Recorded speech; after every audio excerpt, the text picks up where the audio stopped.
Chapter 7 deals with factors that influence stress consciously and unconsciously. We are constantly interacting with our environment. We constantly see, hear, smell, feel. All that information comes in through our senses and we react to it. And some of that information has warning signals and some don't. But we're not conscious about it.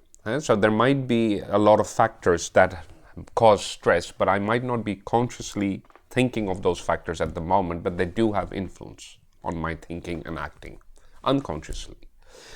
For example, imagine that I have problems at my work.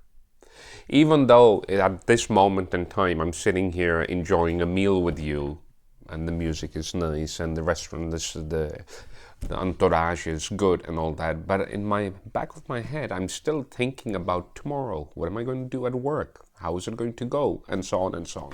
So a lot of factors constantly influence our thinking unconsciously.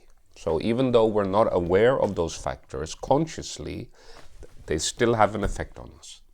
So the areas which we will be looking at later again, by the way, are our work, our financial situation, our health, our relationships, the media, what kind of influence the media has on us, what do we eat and what do we drink. All of these factors influence our thoughts, consciously and unconsciously. So, for example, if we look at health, imagine that I have a chronic illness. I'm not probably thinking about it the whole time. I only feel I have a problem with my lungs if I run a bit.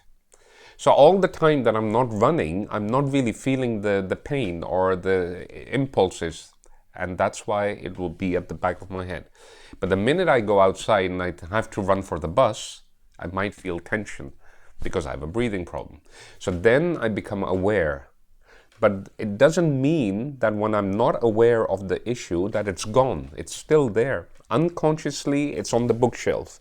So all our issues regarding our health or our relationships or our financial situations, we're talking about the problem bits. We're not talking about the good things.